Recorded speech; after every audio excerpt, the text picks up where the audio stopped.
Saat indah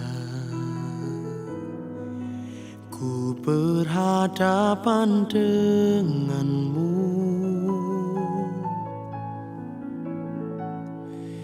memandang wajahmu, Yesus kekasih jiwaku.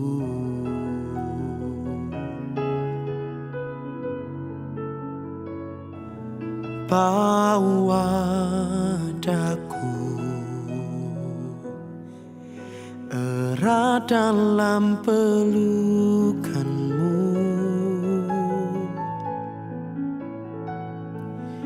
menikmati kasih dan indahnya hadiratmu.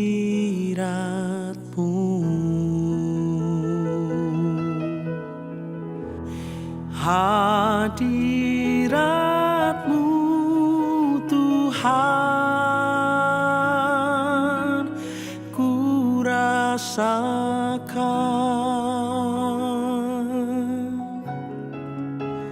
kekudusan-Mu Bapa penuhiku.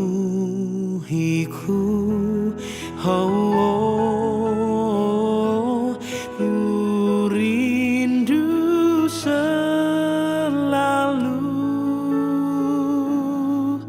diam dalam bait-Mu,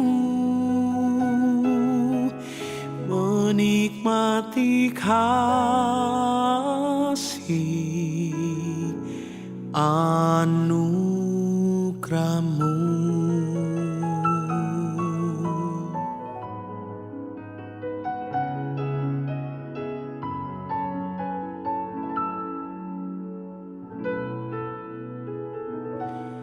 Saat indah ku berhadapan denganmu,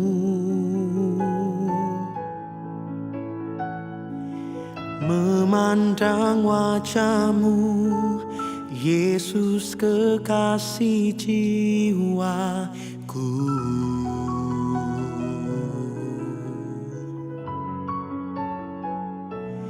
Bawa daku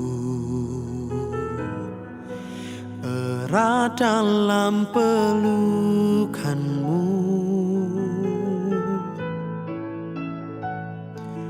menikmati kasih dan indahnya hadirat-Mu.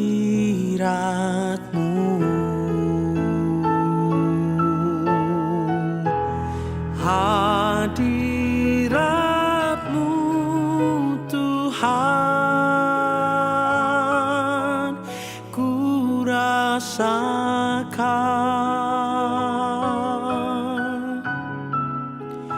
kekudusan-Mu Bapa penuhiku.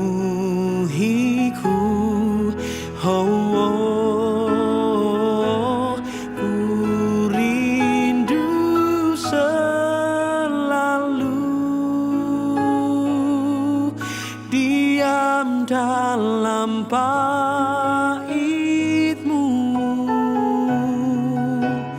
menikmati kasih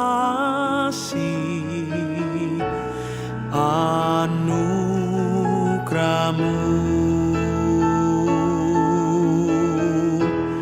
Hadirat-Mu Tuhan rasakan,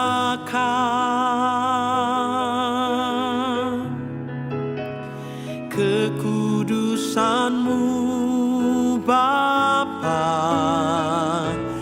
penuhiku.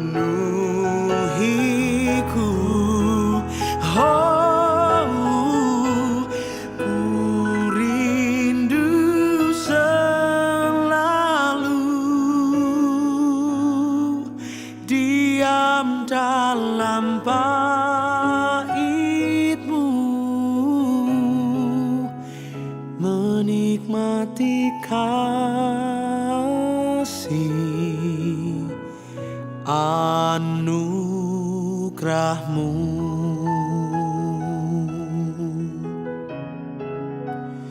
menikmati kasih anugerahmu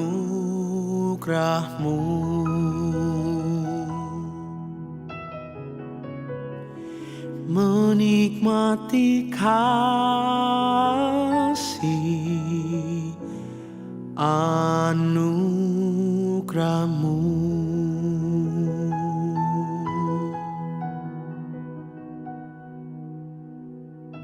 Biar dimanapun kami berada ya Tuhan, hadirat-Mu boleh memenuhi hati kami, hadirat-Mu boleh menjamah setiap kami. Kami buka hati kami ya Tuhan.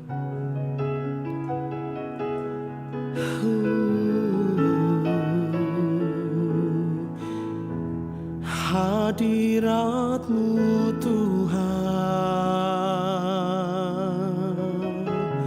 memulihkan aku. Hadirat-Mu Tuhan, oh, memenuhi aku.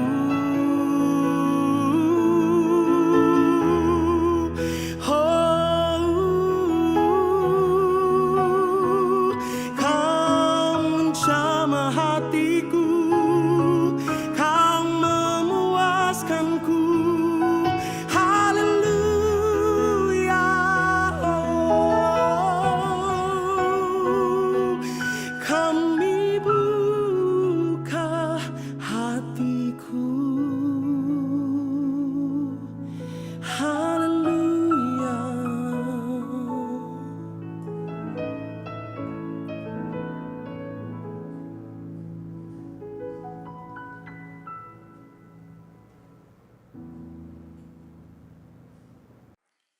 Bapak Ibu, mari kita berdoa sebelum pemberitaan firman Tuhan pada hari ini. Tuhan, kami mengucap syukur buat hari yang dahsyat, hari yang hebat. Engkau luar biasa menjadikan kami luar biasa. Kami bersuka cita di dalam Tuhan. Kami punya damai karena Yesus. Dan kami menatap masa depan kami penuh pengharapan karena kami tahu kami ada di dalam Tuhan Yesus Kristus. Ada di dalam kuasa kebangkitan itu sendiri. Terima kasih Tuhan, kami sambut firman kehidupan di dalam satu nama, Yesus Kristus, nama yang begitu indah. Kami berdoa dan mengucap syukur. Amin. Shalom, selamat pagi jemaat GSKI, Betani Nginden, Manyar, Sukomanunggal, Citraland, dan seluruh cabang di Surabaya dan sekitarnya. Selamat hari Minggu, tanggal 9 Agustus ini. Di bulan Agustus ini khususnya adalah bulan yang sangat-sangat spesial bagi saya karena baru beberapa hari lalu kami merayakan ulang tahun daripada istri saya yang ke-50. Wow, 50 ya.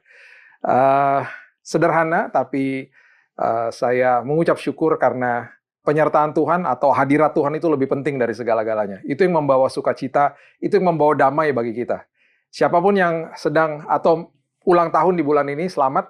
Dan saya percaya makin ditambahkan usianya, makin berhikmat di dalam Tuhan.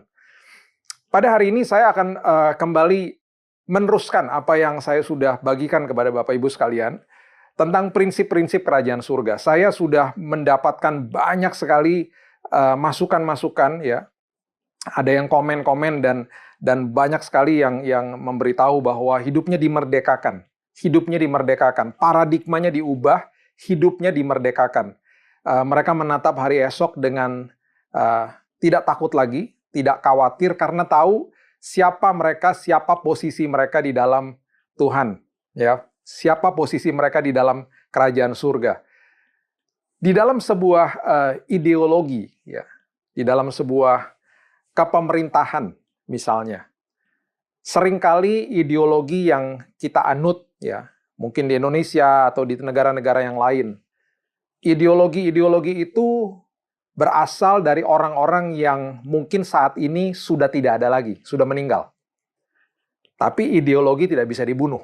Ideologi terus berlangsung, terus berjalan. Contoh seperti demokrasi, sistem demokrasi, ya, dari kata demokrata, itu adalah ideologi yang diciptakan ribuan tahun yang lalu, dan pencetusnya sudah tidak ada. Tapi ideologinya masih berlangsung sampai saat ini, dan kita ada di dalam negara yang menganut sistem demokrasi. Ya. Nah, ketika saya membagikan sistem kerajaan dan terus saya mendengungkan kepada Bapak Ibu sekalian bahwa ayo cari kebenaran-kebenaran dalam kerajaan surga. Ya. Seringkali itu asing bagi kita. Seringkali itu aneh bagi kita. Kenapa Yesus datang di kepemerintahan Romawi pada saat itu? Yang sedang menjajah atau menduduki atau sedang mengkolonisasi Israel pada saat itu. Bangsa Yahudi khususnya. Karena dia mau memberitahu kepada mereka juga bahwa kepemerintahan yang benar, kerajaan surga yang menganut kolonisasi juga, itu hadir pada saat itu. Makanya ada mission statement, ada statement-statement daripada Yesus itu yang betul-betul aneh kedengarannya. Kita sudah bahas di khotbah-khotbah saya yang lalu. Dia pernah mengatakan greater than the temple, lebih besar daripada bait Allah yang saat itu sedang menjulang tinggi dan begitu besar bangunannya. Ternyata yang dia maksudkan adalah bait Allah di dalam ini, dalam hidup ini. Greater than the temple. Gereja itu adalah kita semuanya. Kemudian dia bahas lagi hal-hal yang lain. Dia mulai membahas bahwa ketaatan itu lebih dahsyat daripada pengorbanan. Sistem-sistem hukum Taurat, sistem-sistem agamawi pada saat itu dimentahkan sama dia. Mission statement-nya, hal-hal yang dia mulai lakukan, banyak sekali yang membingungkan orang pada saat itu. Dan kemudian dia banyak sekali menentang orang-orang yang justru dalam tanda kutip agamawi pada saat itu. Bapak Ibu, saya mau memberitahu ini kepada kita semuanya pada hari ini, supaya kita merdeka. Saya percaya di ujung daripada khotbah ini, kita makin mengerti, makin tajam lagi tentang apa sih yang Yesus mau bawa dalam hidup kita masing-masing. Ya. Yohanes pasal yang pertama, ayat yang keempat, mengatakan dalam dia ada hidup, dan hidup itu adalah terang manusia. Hidup itu adalah terang manusia. Ya, di dalam dia ada kehidupan. Ya, Yesus kemudian menjelma menjadi manusia. Ya, kemudian menjadi manusia, firman jadi manusia. Ideologi itu jadi manusia. Dan manusia ini yang mengabarkan yang kemudian melakukan prinsip kolonisasi pertama kali di muka bumi ini. Di dalam sistem kerajaan surga kita sudah belajar berkali-kali, kerajaan itu selalu mau ekspansi. Salah satu nilai kehebatan daripada kerajaan adalah ekspansi. Nah, kita mengenal kata yang namanya kolonisasi. Kolonisasi artinya menularkan budaya kerajaan pusat dimanapun tentara atau warga atau siapapun yang dikirim. Kalau di dalam dunia ini. Nah, di dalam kerajaan surga, kita sebagai warga kerajaan surga dikirim ke muka bumi untuk mengkolonisasi. Menularkan budaya kerajaan surga dimanapun kita berada. Bagaimana kita tahu kita berhasil menularkan budaya kerajaan surga? Lihat sekeliling kita. Apakah mulai terjangkit dengan budaya-budaya kerajaan surga? Apakah orang-orang yang tinggal dengan kita satu rumah merasa aman dan nyaman karena kita menularkan budaya kerajaan surga, atau mereka justru gak suka tinggal sama kita? Itu bisa dilihat dari buahnya, ya. Jadi saya percaya kalau kita makin mengerti, kita akan memberikan rasa aman dan nyaman kepada siapapun di sekitar kita. Ignorance atau ketidaktahuan tentang hal ini. Ignorance itu dalam bahasa Hebrew-nya, kalau ditarik dalam bahasa Inggrisnya, darkness. Gelap. Banyak orang ketakutan karena ketidaktahuan tentang prinsip ini. Ya, makin kita mengerti, makin kita dimerdekakan. Yang lalu kita sudah membahas tentang akses. Ya, akses. Bagaimana anak yang terhilang itu melepaskan haknya daripada bapaknya, hak akses itu, dan kemudian memilih untuk menjadi kepemilikan, dan akhirnya di dalam kepemilikan banyak sekali terjadi kekurangan, terjadi komplain, terjadi ketidakcukupan dan lain sebagainya. Ya, ikuti lagi khotbah itu supaya makin mengerti, makin tajam. Ya. Yohanes 1 ayat 14, firman itu telah menjadi manusia dan diam di antara kita, dan kita telah melihat kemuliaannya, yaitu kemuliaan yang diberikan kepadanya sebagai anak tunggal Bapa, penuh kasih karunia dan kebenaran. Penuh kasih karunia dan kebenaran. Ya. Firman jadi manusia. Nah, Saya akan mulai dengan ini. Saya akan berikan dasar-dasarnya kepada Bapak Ibu supaya makin mengerti, makin tajam. Ya. Sebuah obat ketika diberikan kepada pasien, dari obat itu kita harusnya mengetahui bahwa pasien itu sakit apa. Obat itu menentukan sakit daripada pasiennya. Obat itu menentukan kebutuhan daripada pasien tersebut. Ya. Nah, di dalam Yesaya pasal yang ke-9 ayat yang ke-6, coba kita baca bersama-sama. Ya, Yesaya pasal yang ke-9 ayat yang ke-6. Sebab seorang anak telah lahir untuk kita, seorang putera telah diberikan untuk kita, lambang pemerintahan, haleluya, lambang pemerintahan ada di atas bahunya, dan namanya disebutkan orang penasehat ajaib, Allah yang perkasa, Bapa yang kekal, Raja damai. Anak lahir, Yesus yang lahir, yang dinubuatkan di kitab Yesaya ini, membawa sebuah lambang pemerintahan, the government. Dan di dalam bahasa Inggris dikatakan the government that has no end. Kepemerintahan yang tidak akan ada akhirnya. Semua kepemerintahan yang ada di muka bumi ini pasti nanti ada akhirnya. Dan seringkali bahkan beberapa ideologi sudah diubah menjadi ideologi yang lain lagi. Tapi yang saya katakan dari awal tadi, ideologi kerajaan yang dibawa oleh Yesus tidak pernah akan berkesudahan. Karena apa? Karena itu adalah dasar daripada kehidupan. Saya ulang, perhatikan kata-kata ini dan catat kata-kata ini. Ideologi daripada prinsip kerajaan adalah dasar daripada kehidupan. Miliaran orang sekarang berusaha mencari jalan pulang. Dan yang sebenarnya mereka cari adalah kekosongan yang sudah ada dalam kehidupan mereka, yaitu kekosongan untuk dipenuhi dengan sistem kerajaan surga. Injil kerajaan surga. Itu yang terhilang. Itu yang dicari. Dan banyak orang yang tidak tahu. Dan ironisnya seperti anak yang sulung. Dia mengatakan, kenapa Bapak engkau tidak pernah memberikan hal-hal yang kau berikan kepada adikku ketika dia pulang? Sampai bapaknya mengatakan, semua yang ada di sini milikmu juga.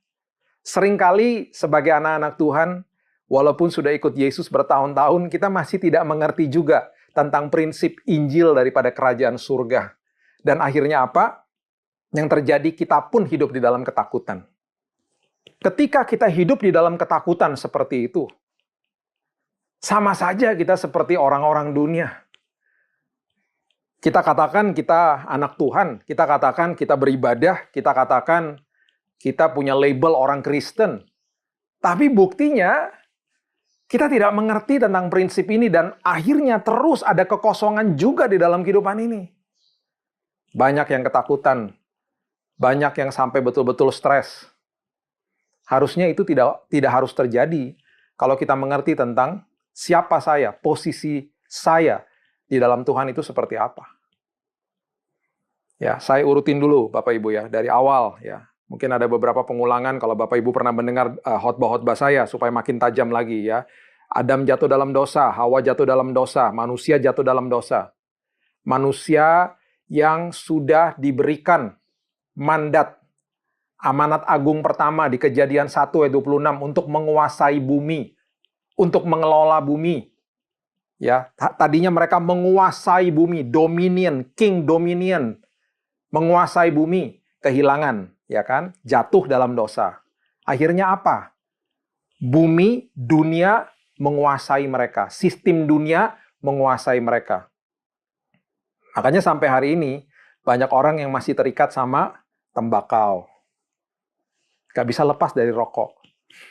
Masih terjebak di dalam dosa alkohol. Ya. Buah-buahan menguasai hidupnya, dia nggak sadar. Itu semuanya adalah elemen-elemen yang ada di dalam dunia.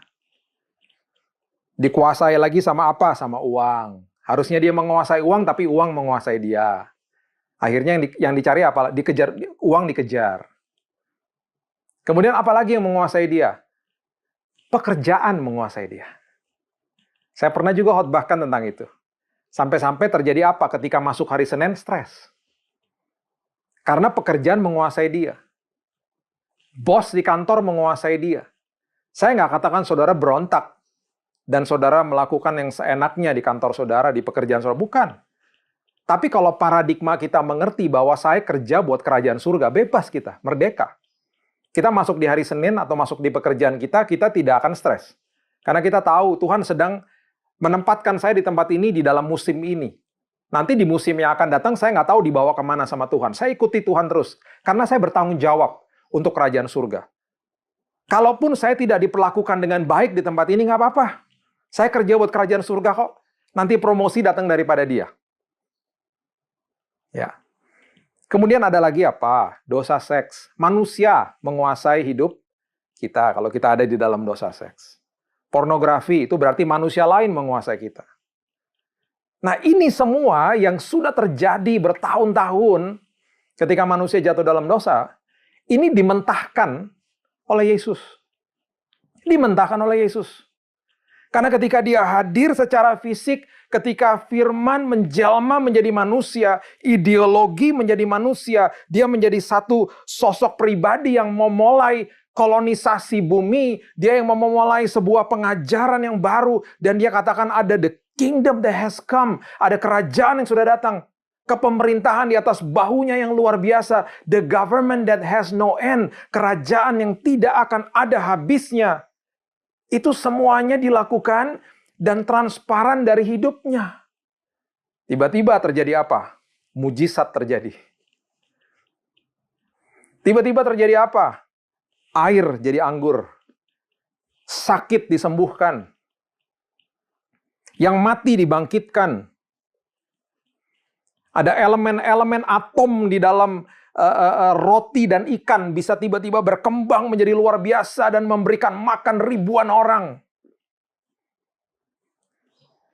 Datanglah kerajaanmu di bumi seperti di surga. Apa yang terjadi di surga? Mujizat-mujizat seperti itu biasa. Itu biasa. Itu biasa. Tapi ketika dikatakan terjadilah di bumi seperti di surga, perkara besar yang ada di surga terjadi di atas muka bumi ini. Ini yang saya mau ajak kita untuk ke dalam pengertian ini. Makanya kita harus mengerti ketika saya ada di dalam atau menghadapi kesulitan hidup, saya ini warga kerajaan. Saya punya akses. Dan saya tidak mungkin ditinggalkan sama Tuhan. Kenapa? Karena Tuhan yang memilih saya. Tadi kita sudah bahas bagaimana kalau di negara demokrasi ini, ya kita menganut sistem demokrasi, ideologi itu, di dalam sistem demokrasi kita yang memilih pemimpin kita. Kita memilih presiden kita. Ada pilkada, ada pilpres, dan lain sebagainya. Di dalam kerajaan, di dalam Injil kerajaan, bukan kita yang pilih Tuhan. Tuhan yang memilih kita. Alkitab dengan jelas mengatakan di Efesus pasal yang pertama ayat yang keempat dikatakan sebab di dalam Dia Allah telah memilih kita sebelum dunia dijadikan supaya kita kudus dan tak bercacat di hadapannya. Semua manusia dikasihi sama Tuhan. Dia mati untuk semua manusia tidak terkecuali. Yohanes 15 ayat 16 mengatakan bukan kamu yang memilih aku. Bukan sistem demokrasi. Ini kerajaan. Saya datang membawa kerajaan. Tetapi akulah yang memilih kamu. Dan aku telah menetapkan kamu supaya kamu pergi dan menghasilkan buah. Dan buahmu itu tetap. Supaya apa yang kamu minta kepada Bapa dalam namaku diberikannya kepadamu. Haleluya. Kita harus mengerti tentang prinsip ini betul-betul dengan sangat tajam dan mendalam dan mengakar. Makin mengerti, ya, ikuti khotbah saya dan camkan pelan-pelan, ikuti pelan-pelan. Dan kemudian mulai lakukan dan mulai punya paradigma seperti itu. Ya, di dalam kerajaan raja menentukan siapa warganya. Menentukan siapa warganya. Dan kalau dia menentukan siapa warganya, kalau dia sudah memilih saudara, memilih saya. Berarti semua yang dikatakan, makanya dikatakan apa? Semua yang menjadi milikku adalah milikmu. Because I have chosen you to be the citizen, to be my son, untuk menjadi anakku. Bukan sekedar hanya warga, tapi kita mencapai predikat anak yang luar biasa. Anak yang punya hak atas semua janji-janji Bapaknya. Makanya dengan jelas dikatakan begini. Karena aku telah menetapkan kamu, ya, di ayat 16 ini, Yohanes 15, supaya kamu pergi dan menghasilkan buah, dan buahmu itu tetap. Berarti apa? Hidupnya konsisten. Harus konsisten hidupnya. Menghasilkan buah. Buahnya itu apa? Influence of the kingdom. Ya, beritahu kepada dunia bahwa saya adalah anak raja. Supaya apa yang kamu minta kepada Bapa dalam namaku diberikannya kepadamu. Salah satu kemuliaan, the glory, the kabod, ya, the weight, ya, sesuatu yang sangat-sangat dalam tanda kutip bergengsi bagi raja adalah kalau orang bisa melihat rakyatnya, bahkan anak-anaknya terjamin hidupnya. Terjamin hidupnya. Kalau orang dunia bisa melihat bahwa wow, warga raja itu atau anak raja itu terjamin hidupnya, itu memberikan kemuliaan bagi sang raja. Makanya di ayat ini, minta apa saja di dalam namaku akan diberikan kepadamu. Minta apa saja di dalam namaku itu maksudnya minta di dalam rancangannya, minta di dalam rencananya, minta seturut dengan hatinya Tuhan. The glory of the king, kemuliaan daripada raja, adalah ketika orang lain bisa menilai bahwa warga kerajaan itu atau anak daripada raja itu hidupnya gagah perkasa. Saya nggak bicara soal materi, itu jauh, itu salah satu saja aspek. Tapi harusnya sebagai warga kerajaan surga, kita yang menularkan budaya itu kepada orang lain. Supaya apa? Di dalam musim-musim seperti ini, jangan takut, saya punya jawaban bagi hidupmu. Yang kamu cari selama ini, yang dunia cari selama ini, yang dunia cari, kerajaan yang hilang itu dalam hidupnya, saya punya jawaban atas hidupmu. Ketika saya bagikan ini kepada teman-teman saya, banyak yang terima Yesus. Banyak yang akhirnya dimerdekakan hidupnya. Ini, di dalam prinsip ini saya mau bawa saudara ke dalam kebenaran ini. Makanya sangat penting untuk kita mengerti sebelum kita membaca Matius pasal yang ke-6 ya Bapak Ibu. Dimulai dari ayatnya yang ke-30. Kita mulai dari ayat yang ke-31 ya. Ini adalah sebuah prinsip yang sering kali kita baca. Tapi kalau saya tidak berikan awalnya tadi, kita tidak akan mengerti dengan tajam ayat-ayat ini.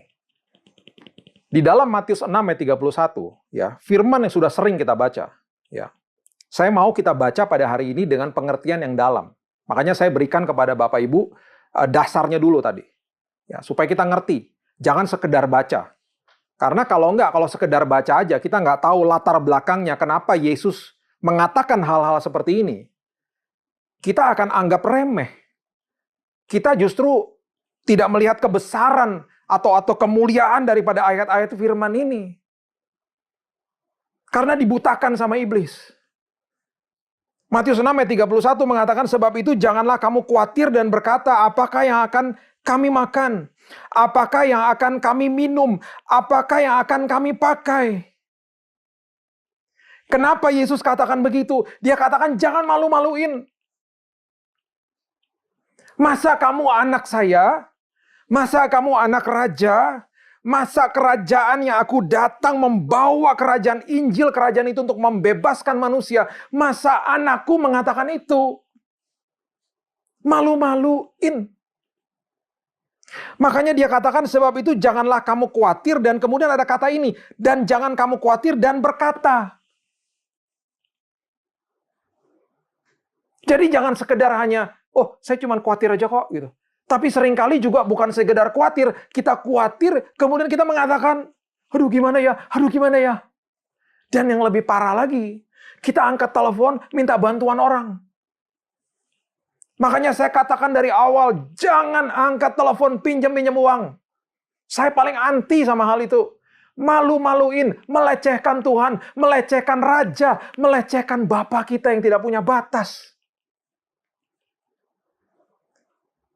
Makanya saya berikan dasar kepada Bapak Ibu sekalian supaya mengerti Matius 6 ayat 31 ini berasal dari mana. Kenapa Yesus bicara ini? Karena dia lagi membawa Injil kerajaan. I am the king. Saya adalah raja, saya bapakmu. Saya yang memilihmu. Kalau saya memilihmu, berarti saya akan perhatikan semua kebutuhanmu. Haleluya. Kalau saya memilih hidupmu, saya memilih hidup keluargamu, saya akan pastikan engkau berkecukupan. Karena my government, kerajaanku, tidak akan ada batasnya. Tidak akan ada kesudahannya. Kalau dikatakan tidak ada batasnya berarti apa? Apapun boleh terjadi, kerajaan surga tetap tegar, tetap teguh, tetap kokoh dalam kehidupan anak-anaknya. Aku sudah mengalahkan dunia. Itu yang Yesus katakan.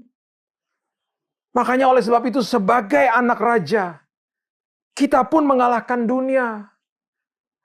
Masalah boleh terjadi di mana-mana. Kita dipelihara sama Tuhan.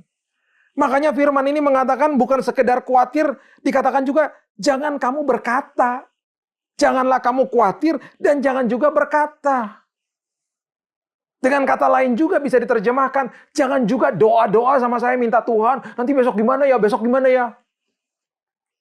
Nanti besok gimana ya Tuhan? Nanti besok gak ada makan Tuhan, besok gak ada uang, saya dipecat. Saya mau beritahu kepada saudara, kita gak bisa dipecat. Dipecat dari kerjaan di muka bumi, secara status yes, tapi di dalam sistem kerajaan surga kita gak bisa dipecat. Kita dikirim kok. Kita gak bisa dipecat. Kita adalah warga kerajaan yang dikirim ke muka bumi untuk mengkolonisasi bumi, menularkan budaya kerajaan surga. Tuhan membawa kita kepada tempat-tempat tertentu, termasuk tempat pekerjaan kita. Kalau sampai kita terkena PHK di sana, itu status PHK dari kantornya. Di hadapan Tuhan kita nggak pernah dapat PHK. Karena Tuhan sedang memindahkan kita nanti ke tempat lagi yang lebih layak dan lebih layak lagi. Jadi kita ini merdeka. Karena pemeliharaan Tuhan itu tetap. Saya di PHK, Pak. Saya dipotong gaji saya, Pak. Itu kan sama dunia. Di dalam sistem kerajaan, di dalam Injil kerajaan, sebagai anak, sebagai warga, pernahkah kita dipotong sama Tuhan? Pernahkah kita di PHK sama Tuhan? Tidak pernah. Karena Dia yang memilih kita. Merupakan aib. Malu-maluin. Kalau kita ini dibiarkan sengsara.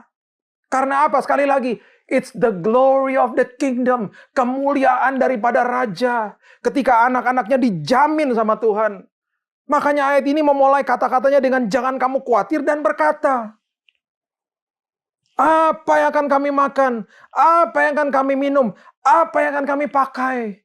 Itu semua kebutuhan-kebutuhan dasar yang Tuhan sudah siapkan bagi kita semuanya. Kalau nggak percaya, baca kembali Kejadian 1 ayat 29. Saya sudah sering bahas ayat itu. Itu adalah rancangan awal Tuhan kepada umat manusia. Semua pohon-pohon yang berbiji, buah-buah yang berbiji, aku siapkan bagimu untuk menjadi makananmu. Itu adalah sebuah ketetapan di awal di mana semua kebutuhan manusia sudah disiapkan sama Tuhan. Nggak akan pernah berkekurangan. Kenapa? Karena warga kerajaan kok dijamin. Makanya jangan terjebak di dalam agama. Kenapa manusia ciptakan agama? Karena manusia kehilangan sosok kerajaan. Manusia bingung. Semua manusia. Akhirnya semua menciptakan agama-agama yang berbeda-beda di seluruh dunia ini. Untuk mencari Tuhan kok. Untuk mencari Sang Esa. Sang Pencipta. Sang Elohim. Termasuk agama Kristen. Dengan segala macam atribut, sikap, organisasi. Makanya saya selalu katakan, hormati agama Kristen, hormati denominasi, hormati sinode, ya, hormati. Tapi itu bukan jawaban. Itu tidak akan pernah menjadi jawaban. Itu dibuat untuk menjadi sebuah aturan yang membuat akhirnya semua menjadi rapih. Itu aja. Tidak terlepas akhirnya karena buatan manusia pasti ada politiknya. Kita sudah lihatlah. Kita sudah ada di dalam gereja bertahun-tahun. Ya kan? Bapak Ibu tahu semuanya. Kita semuanya seperti itu. Dimanapun kita jumpai yang namanya organisasi gereja, pasti ada kekurangan-kekurangannya kok. Pasti ada kekurangannya. Karena itu bukan jawaban atas hidup kita. Jawabannya adalah Yesus. Karena Yesus nggak pernah ciptakan agama. Sekali lagi, hormati agama, hormati sinode, hormati organisasi. Tapi jawabannya Yesus. Jawabannya Injil Kerajaan. Kita mengerti itu, kita beres. Agama, kita disebut anggota. Di dalam kerajaan surga, bukan anggota. Anak. Punya akses penuh. Masa anak mengatakan begini, besok saya mau makan apa ya?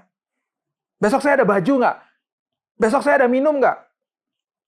Makanya ayat ini keluar, Yesus yang mengatakan, karena itu, Bapak Ibu.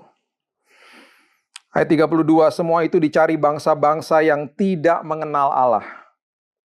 Jadi kalau sampai kita mengatakan itu, mereka tidak mengenal Allah, tidak mengerti sistem kerajaan. Masa sebagai anak Tuhan, sebagai orang Kristen kita masih khawatir tentang hal-hal seperti itu. Ingat, sama seperti bangsa-bangsa yang tidak mengenal Allah.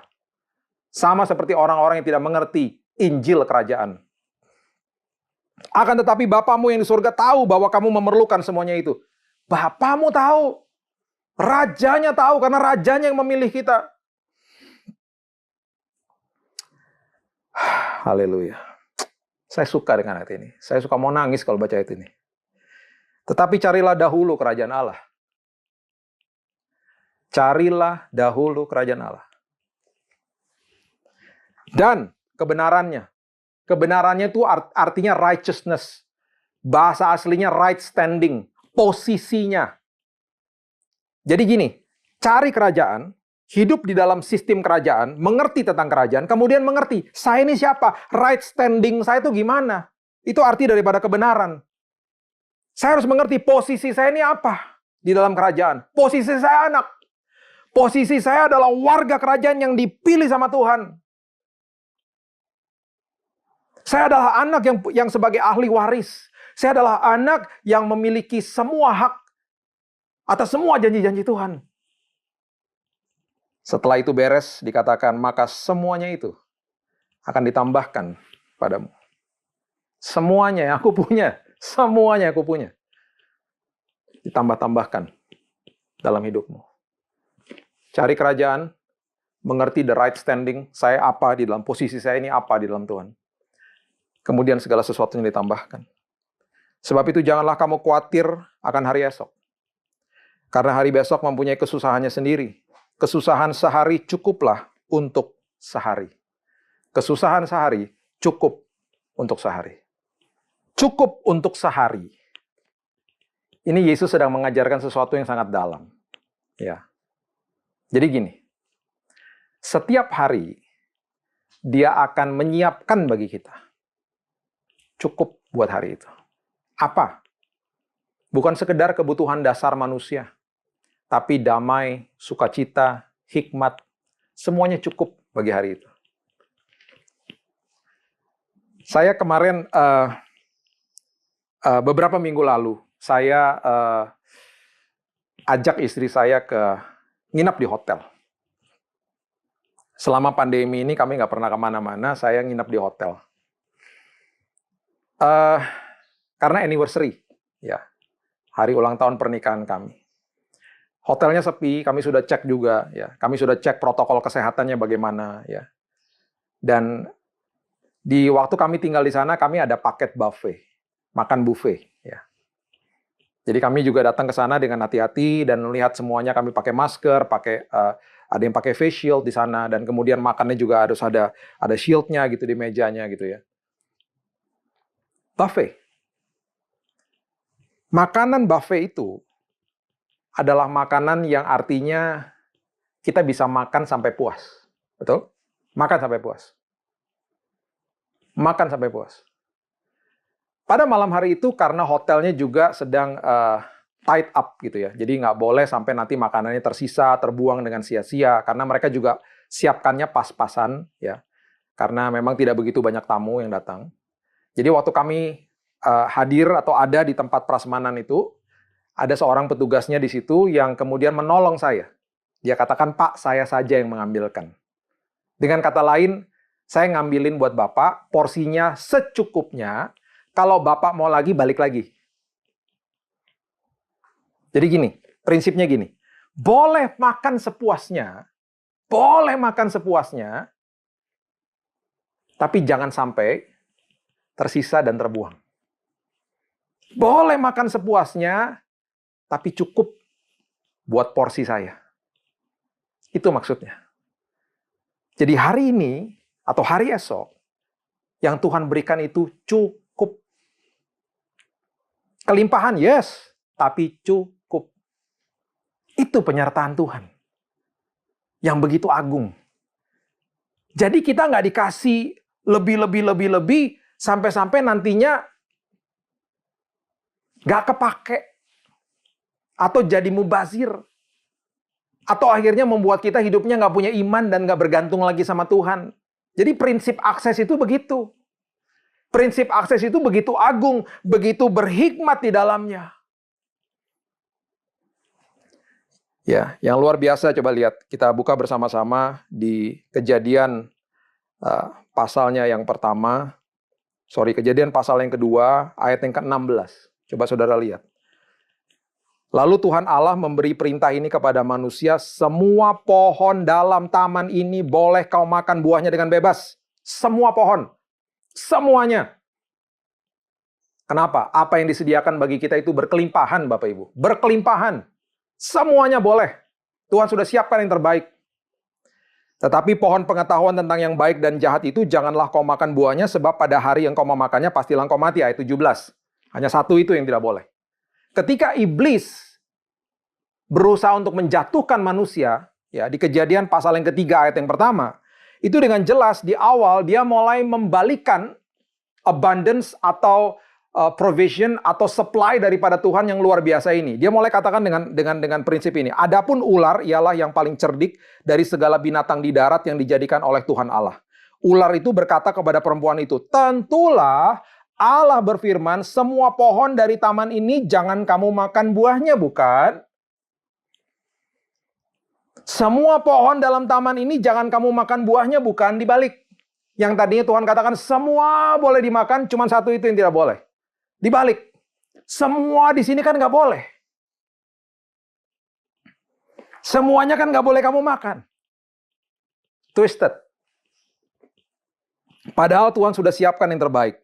Tuhan siapkan yang luar biasa. Ya. Waktu Daud jatuh dalam dosa. Tapi ini jangan diikutin ya. Ya, kita sudah tahu Daud kemudian mencuri istri daripada prajuritnya, ya. Dan kemudian inilah pesan Tuhan lewat nabinya. Ya, 2 Samuel 12 ayat 8. 2 Samuel 12 ayat 8. Dikatakan begini, telah kuberikan isi rumah tuanmu kepadamu dan istri-istri tuanmu ke dalam pangkuanmu. Aku telah memberikan kepadamu kaum Israel dan Yehuda, dan seandainya itu belum cukup, tentu ku tambah lagi ini dan itu kepadamu. Tuhan katakan begitu. Masa nggak cukup sih? Harusnya kalau nggak cukup kamu minta sama saya, tapi jangan berselingkuh sama istri orang. Ini perjanjian lama ya Bapak Ibu. Jadi kalau nggak puas di rumah, jangan minta sama Tuhan istri kedua, istri ketiga, istri keempat, suami kedua, suami ketiga. Jangan. Ini perjanjian lama. Ya. Tuhan sudah memberikan istri-istri kepada Daud. Dia jatuh. Ada firman seperti ini. Kenapa nggak minta sama saya? Sekali lagi ya, jangan diikuti ya. Ini hanya prinsipnya saja. Ya. Saya nggak mau ini salah mengerti nanti. Wah, Pak Pendeta Billy itu berkhotbah katanya kalau nggak cocok sama istriku atau kurang puas, bisa minta lagi sama Tuhan. Nambah lagi. Bukan itu. Ini cerita di perjanjian lama. Tapi prinsipnya, konteksnya adalah Tuhan mengatakan, kalau nggak cukup, minta lagi sama saya. Kamu kan punya akses. Apapun yang aku punya, kamu punya. Dahsyat Tuhan kita. Dahsyat. Dan terjadi apa? Ketika Tuhan memberikan ini, Tuhan juga memberikan semuanya kecukupan. Seperti mana yang diberikan kepada bangsa Israel. Ketika mana itu diberikan, mana itu cukup buat sehari. Ada keluarga yang membutuhkan 5 dapat 5. Ada keluarga yang membutuhkan 3 dapat 3. Ada keluarga yang membutuhkan 10 dapat 10. Cukup semuanya. Jangan disimpan besoknya busuk. Ada satu masa di mana ada hari Sabat di keesokan harinya, mananya diberikan untuk bisa bertahan 2 hari. Luar biasa. Semuanya pas. Semuanya pas. Dan semuanya sampai membuat kita ini kenyang. Jadi pemberian Tuhan, ya, kecukupan daripada Tuhan ini mengenyangkan kita kok. Mengenyangkan dan cukup. Mengenyangkan dan cukup. Abundance and enough. Exceeding and enough. Pas semuanya. Makanya ayat itu mengatakan itu. Cukuplah kesusahan sehari menjadi kesusahan hari ini. Besok jangan dipikirin, besok nanti ada lagi. Besok nanti ada provision lagi. Besok nanti Tuhan akan menyertai lagi. Tuhan dahsyat, Tuhan luar biasa. Saya percaya ketika kita mengerti tentang prinsip ini, ya, kita dimerdekakan sama Tuhan. Ketika murid-murid Tuhan melihat betapa luar biasanya ketika Tuhan memberikan 5 roti dan 2 ikan. Ya. Dan nanti saudara bisa baca sendiri. Ya, ada di Lukas, ada di Markus, ada di Yohanes cerita ini. Dan ada beberapa detail-detail yang didokumentasikan di beberapa buku itu. Yang betul-betul luar biasa. Alkitab dengan jelas mengatakan, biarkanlah mereka makan sampai kenyang. Sampai kenyang. Dan perhatikan, ketika 12 bakul itu, potongan-potongan itu dikumpulkan, ya, ketika semuanya dikumpulkan, itu dengan jelas Tuhan mengatakan, kumpulkan supaya jangan ada yang terbuang. Kumpulkan sisa-sisa potongan roti itu supaya jangan ada yang terbuang. Jadi di satu sisi makan sampai puas, kalau sampai ada sisa jangan sampai terbuang karena apa? Pasti mau diberikan kepada yang membutuhkan. Sekali lagi, setiap hari kita dicukupi, setiap hari kita diberikan kecukupan, dan setiap hari pemberian Tuhan itu abundance, berkelimpahan. Itu maksudnya. Itu maksudnya. Kenapa itu dikatakan? Di Matius 6 ayat 31 sampai 34 tadi, dasarnya kita sudah belajar. Kita dipilih sama raja. Dan bagi dia adalah sebuah kemuliaan ketika melihat anak-anaknya berkecukupan. Ya, anak-anak daripada Prince Charles di Inggris. Gak pernah bicara uang. Gak pernah ngomongin uang. Kenapa? Ahli waris. Ahli waris. Gak usah ngomongin uang. Gak usah pinjam-pinjam uang. Kenapa? Kita ahli waris. Besok Tuhan akan cukupkan. Dan seringkali memang sampai mepet, Pak. Tuhan itu suka ketika kita udah mepet. Karena tangannya akan turun. Menyatakan bahwa saya nggak bisa, saya tidak akan pakai usaha saya pakai usahanya Tuhan. Saya udah nggak mampu, Tuhan yang turun tangan. Itu maksudnya. Itu maksudnya. Saya akan tutup dengan prinsip ini ya, Bapak Ibu nanti di rumah baca sendiri ya. Setelah ibadah ini selesai di Kejadian pasal yang ke-15 ya. Dimulai dari ayat yang pertama sampai ayat yang ke-6 nanti dibaca ya. Dan nanti Bapak Ibu bisa melihat bagaimana ketika firman Tuhan datang kepada Abram ya di awal itu. Dan kemudian dikatakan jangan takut ya, aku adalah perisaimu, upahmu besar, dan kemudian Tuhan mulai memberikan janji-janjinya. Nanti engkau akan mempunyai anak, keturunan yang luar biasa, ya. Dan keturunanmu itu seperti bintang-bintang di langit dan lain sebagainya. Saya mau ajak kita ke dalam kebenaran ini. Kejadian 15 ayat yang ke-6. Kejadian 15 ayat yang ke-6. Lalu percayalah Abram kepada Tuhan. Maka Tuhan memperhitungkan hal itu kepadanya sebagai kebenaran. Tuhan memperhitungkan hal itu, percayanya Abram itu, sebagai hal yang diperhitungkan sama Tuhan, sebagai kebenaran. The right standing. Itu yang saya katakan tadi. Carilah dahulu kerajaan Allah dan kebenarannya dan the right standing.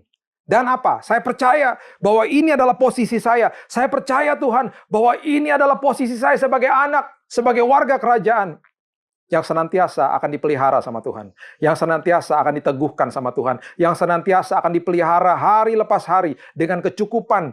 Dan bukan sekedar kecukupan, tapi saya akan sampai kenyang dipuaskan hari itu sama Tuhan. Bukan sekedar makanan saja, tapi semua kebutuhan-kebutuhan saya, damai, sejahtera, sukacita, hikmat, dipenuhkan dan dicukupkan setiap hari. Dan yang luar biasa, saya tutup dengan ayat ini, Yakobus pasal yang kedua, ayat yang ke-23. Yakobus pasal yang kedua, ayat yang ke-23.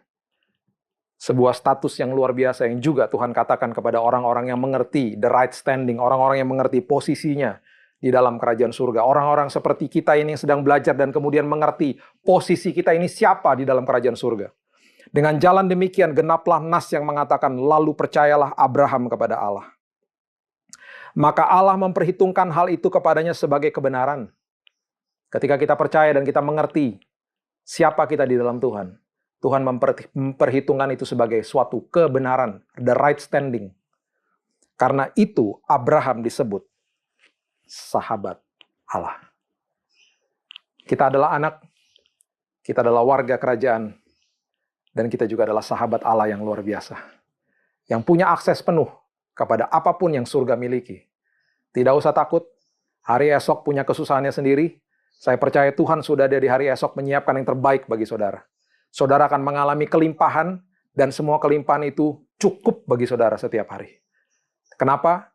Kita diberikan dan disiapkan oleh Tuhan, karena kita sudah dipilih menjadi anak-anaknya. Dan itu selalu membawa kemuliaan bagi Sang Raja. Mari kita berdoa. Tuhan, terima kasih buat hari ini. Mengucap syukur kami sudah belajar tentang prinsip-prinsip daripada Injil Kerajaan. Dan kami percaya Tuhan ini adalah jawaban hidup. Ini adalah jawaban kehidupan kami. Dan kami tidak lagi mau khawatir tentang hari esok. Bahkan berkata-kata khawatir tentang hari esok. Kami akan stop lakukan itu karena kami tahu siapa kami. The right standing, siapa kami. Posisi kami di dalam kerajaan. Kami adalah warga. Kami adalah anak. Dan kami adalah sahabat Allah. Karena kami mengerti posisi kami di dalam Tuhan. Karena kami tahu hari esok Tuhan sudah menyiapkan yang terbaik bagi kami. Hari ini mungkin kami sedang kehilangan pekerjaan, tapi kami sedang disiapkan sama Tuhan perkara indah di depan kami. Hari ini mungkin kami sudah tidak bekerja lagi atau dipotong gaji kami. Tapi ada perkara besar yang Tuhan sudah siapkan bagi kami. Karena di ujung nantinya, semuanya untuk kemuliaan Tuhan. Kami akan bersaksi, akan banyak kesaksian timbul dari jemaat GSKI Betani di Surabaya ini Tuhan. Oh, kami semuanya mengalami Yesus, khususnya di masa-masa sulit seperti ini. Terima kasih Tuhan, kami mengucap syukur dan kami bangga menjadi warga kerajaan surga yang luar biasa. Hanya di dalam satu nama, Yesus Kristus Tuhan kami. Kami sudah berdoa dan kami mengalami kemenangan hari lepas hari bersama-sama dengan Yesus. Kita sama-sama katakan, amin. God bless you.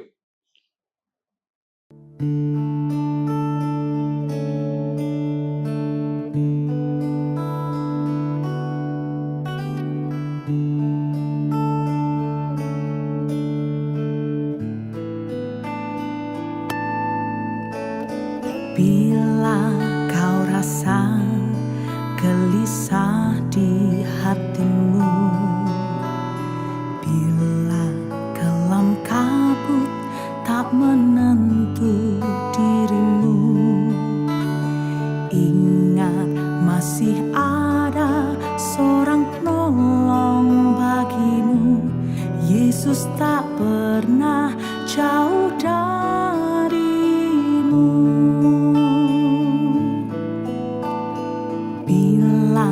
Cobaan menggodai hatimu, bila sengsara menimpa keadaanmu, ingat Yesus takkan pernah jauh darimu.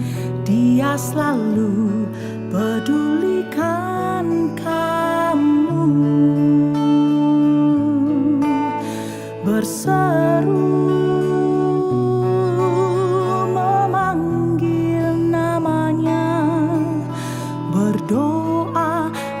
segera menghampiri dirimu.